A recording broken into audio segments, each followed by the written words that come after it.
Poštovani gledatelji, dobar vam večer, srdačan pozdrav s Etihada iz Manchestera gdje za nekoliko minuta počinje utakmica između Manchester Citya i Stokea. Zbog obaveza Citya u FA Kupu ova se utakmica igra ranije, evo sredinom tjedna, a s nama je ponovno Džim Beglin, bivši premijerligaški igrač koji će nas uvesti u utakmicu. Jim, welcome to our studio again.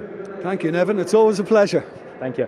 And what do you think about tonight's match? So we have two teams. One is in the top of the Premier League, and there is a difference between 20 points between these two. What can Stoke do against Manchester City? Well, Mark Hughes has come here in the past and managed to win 1-0 when Diouf scored the winner back in 2014, in August 2014. And I suspect he could play a very defensive game tonight and look to pick Manchester City off on the break, but it's going to be much harder for Stoke, I think, this time around. They've lost 5 of the last 6 away from home, and defensively I saw them at Tottenham. They didn't look too good, so they're going to have to improve hugely because Manchester City at the moment are in great form and they have really good momentum, so Stoke are going to have to work very hard to take anything from this game.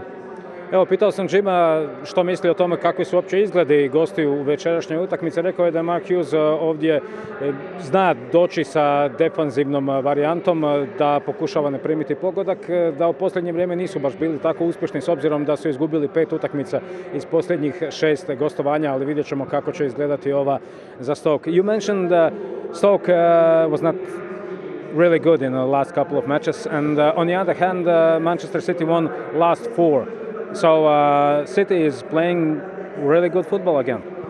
Yeah, I think things have changed at Manchester City. I think Guardiola is always a manager who's going to make lots of changes. That's the way he is.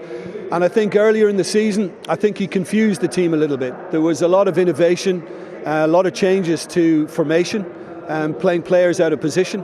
I think he's corrected a lot of that now, and he's simplified the game. And I think he's happened upon a system that's working, 4-1-4-1. And I think that's why there's been a stability more recently about Manchester City and results have improved. And I think certain players like Sané, for example, having played at left wing back and looked pretty unsure of what he was doing, now all of a sudden he's on fire and he's really good to watch.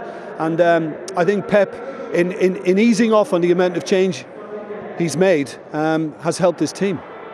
Evo, čuli smo dakle što se tiče Manchester Cityja, promjene Pepa Guardiole u posljednje vrijeme su urodile plodom, odnosno učinile da Manchester City ponovno izgleda jako dobro. Čuli ste Džima, dakle Sané je počeo igrati sjajan nogomet, jedan od ključnih igrača u posljednjih nekoliko utakmica, barem za Manchester City. Let's talk about Stoke a little bit more. When it comes to Stoke, they've lost, I think, against Arsenal, Tottenham, Liverpool. They managed to won 9 league matches, but they're still without a win against these big Premier League teams. That's very true, Neven. They're having all sorts of problems against teams in the top 6, but they haven't beaten a team in the top 11 of the table. Burnley in 12th is the best they've managed to do this season. When I saw them at Tottenham, it was kind of a repeat of what we've seen on quite a few occasions this season. On 6 occasions they've conceded 4 goals against, mostly the bigger teams, and that will really annoy Mark Hughes. I played against him. I know he's a fierce competitor, and it wasn't so long ago when they were keeping clean sheets. I mean, last season they had a run of it and they were very, very difficult to break down at the back. So the danger here, it looks as if tonight he's playing 4-4-2. He likes to take the game to opposition teams no matter how good they are.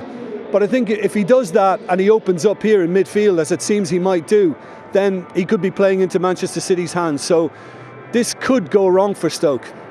Evo, dakle, što se tiče posljednjih nastupa Stoke, 9 pobjeda imaju ove sezone, ali nijednu protiv velikih momčadi i kao što ste čuli u posljednje vrijeme nekoliko 4-0 poraza, 4-1 u prvoj međusobnoj utakmici protiv Manchester Cityja i moglo bi biti problema ukoliko se otvore u sredini i ukoliko City prođe. Yeah, Stoke was not doing good this season. They even lost against Arsenal. I'm talking about the last night match. Samo jedan kratka rečenica što se tiče uvoda. Arsenal je jučer, kao što znate, izgubio 5-1 od Bayerna, drugi poraz od 5-1. To je ovdje velika priča, ne samo u Engleskoj, nego naravno svagdje, pa ćemo pitati Džima i što misli o tome, odnosno kako to vide Englezi. Jim, so this 5-1, it was humiliating for Arsenal. What do you think about it? It was humiliating. It doesn't get much more embarrassing than that. I think Koscielny having to leave the pitch not just once. No, you know, for different reasons in both games, it was tough on Arsenal as well, and it didn't help.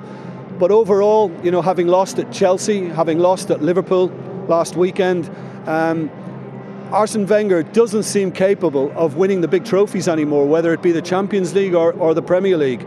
And it's hard to criticise him because he's been a great. It's been a privilege for me to watch many of the teams he produced over the years. But back in the day, he had it all. He had the style and he had the steel with players like Vieira and Petit and Keown and Adams and Bergkamp.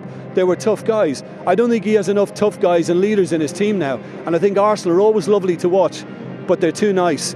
For me, sadly, I think it's time for Arsene Wenger to go.